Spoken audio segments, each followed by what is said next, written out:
So, quite naturally, recently, abortion has been on my mind a lot. I'm sure everyone watching is familiar with the recent stuff about the Supreme Court in the US and Roe v. Wade, so I'm not really going to go over that. However, in part due to this case being before the Supreme Court, abortion has been in the news more than regularly, so it's been popping up pretty consistently over the past couple of months. In particular, a month or so ago, there was a particularly shocking story, or at least I wish I could say it was shocking, nothing with this stuff really is, about a pro-life group which had rescued 5 very late-term fetuses who had been in Washington, D.C. in a way which might have been illegal under the current laws. Of course, the real moral outrage for that doesn't really matter whether or not those particular actions were illegal, but still there was some hope from pro-lifers that it might allow them to bring charges against the abortionist who had killed those babies. That story, of course, as is usually the case with any stories about abortion, was not talked about almost entirely in the mainstream media. It did make the rounds quite a bit in conservative media and conservative social media, but I found from just talking to other right-wingers that there were still many people who had never even heard of the story when it was going around. As terrible as the events themselves were, what really I found interesting about this event was not the murder of the babies themselves, since we know this happens all the time, all throughout America and all throughout the Western world. And I also already know that America has especially radical laws surrounding abortion, allowing them to take place much later than almost any other country, mine, Canada, being one of the few exceptions with even more radical abortion laws, or more accurately, Canada just doesn't have any laws governing abortion whatsoever. However, what I found really interesting about the story was the people themselves who had rescued the fetuses. It was done by a group called Progressive Anti-Abortion Uprising, and the name basically says it all. I had heard about them several months before this recent event. They had posted a video on Twitter and presumably other social media, which I saw getting shared around a lot. We are feminists, Black, Indigenous, Latinos, people of color, and white allies. we are atheist, Muslim, Christians, Jewish, and everything in between. we are gay, Straight, bisexual, transgender, non-binary, and gender non-conforming. and we believe the progressive values of Equality, nonviolence, and non-discrimination are incompatible with abortion. abortion violence is the redistribution of the oppression people of color Women, the LGBTQ plus community, people who can give birth, and people from low-income backgrounds experience onto an even more vulnerable population. the unborn. Today, we are standing up Standing up. standing up. To the democratic establishment and saying no more. No more. no más. No more. No more. Black Lives Matter. Trans rights are human rights. Love is love. And let the unborn live. Abortion has no place in the progressive movement. El futuro es pro vida. We are the Progressive Anti-Abortion Uprising, and we will not be silent. We will not be silenced. We will not be silenced. The pro-life revolution begins now. Comienza ahora ya. Begins now.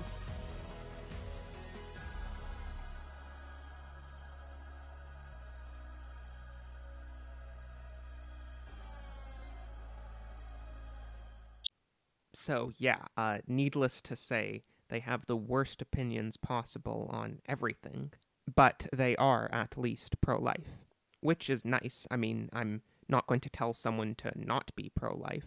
I'd never tell them that they have to disagree with me on any issue, as terrible as their opinions might be on other issues. But when I first heard about that group and I saw that video, I didn't really give it much thought. It was just kind of a silly, funny video done by some tiny group which I assumed would not really have any relevance.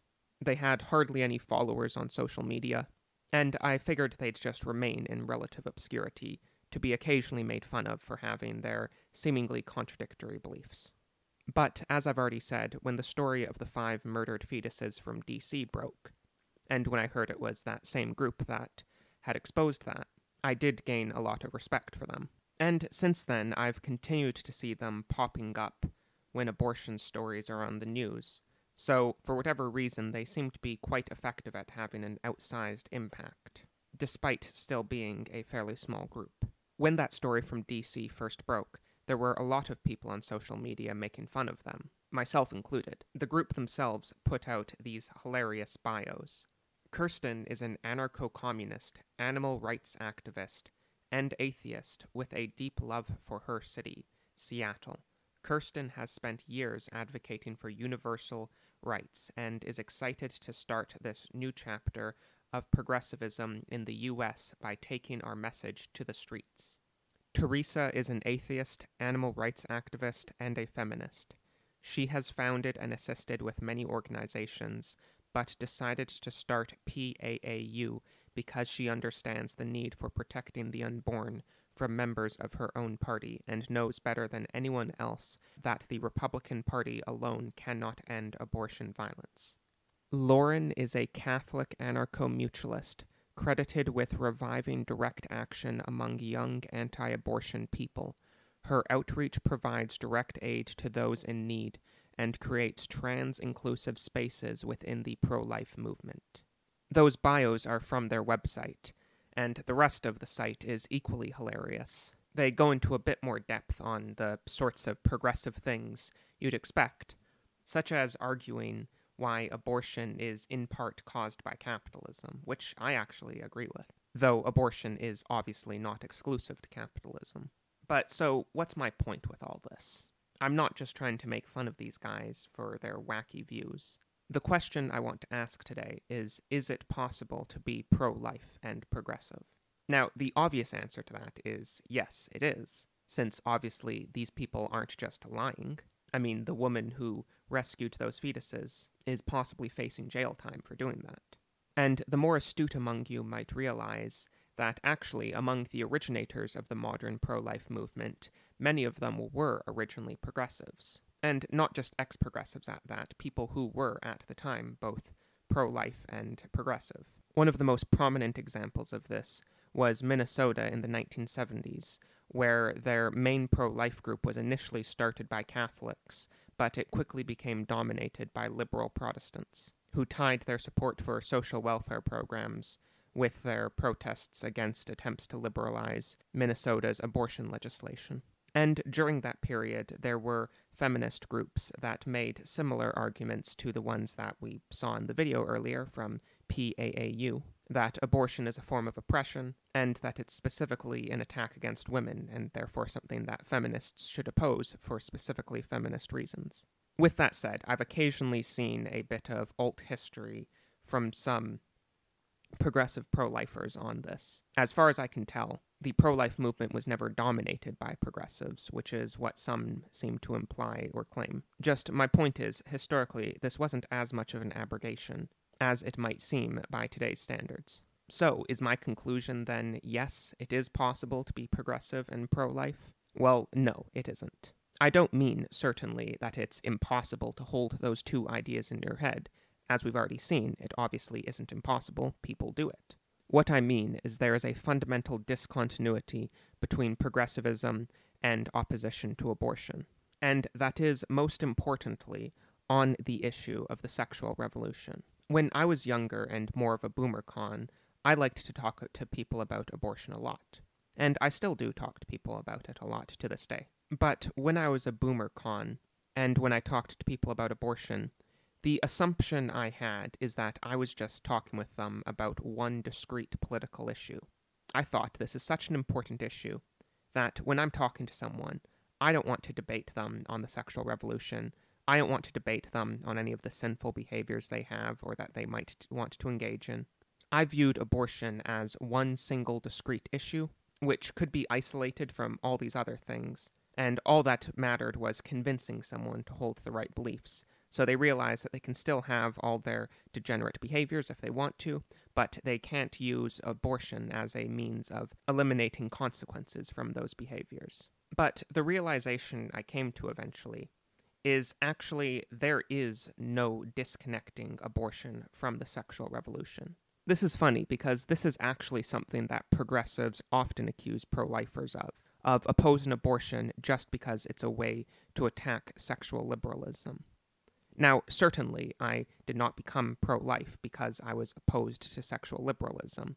And certainly the reason why opposition to abortion is what I would consider the most important issue of our time is not because of its connection to the sexual revolution and because criminalizing abortion would roll back a fundamental part of the sexual revolution. My opposition to abortion primarily comes from the fact that it's a great moral evil.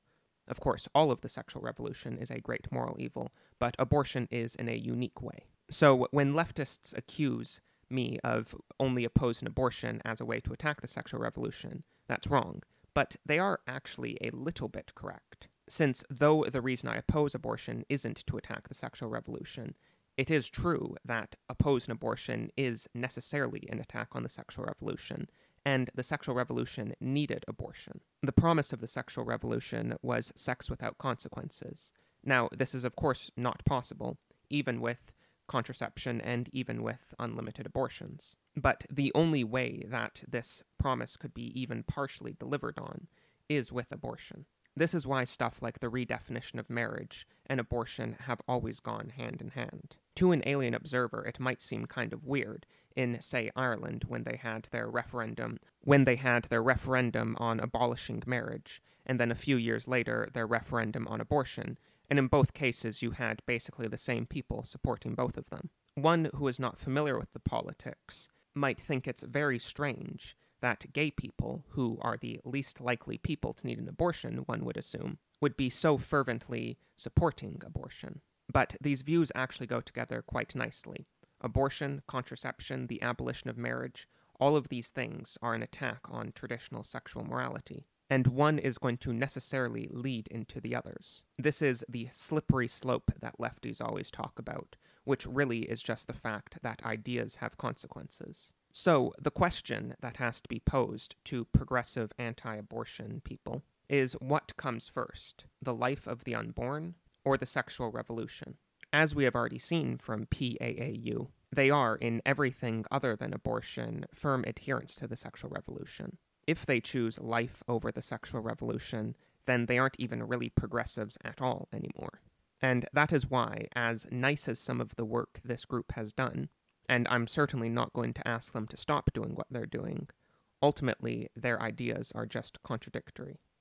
Thank you everyone for watching. Please like, comment, subscribe, hit the bell, and a special thanks to my donors, Fall of Seasons Lament, The Phantom, Lewis, and Quo Pregranator. Since I have not been making videos regularly, I've had to redo my donor list again, because there's been some significant changes in it. If anyone is currently donating but has accidentally been left off the list, please send me a message on Discord, and I'll update it for next time.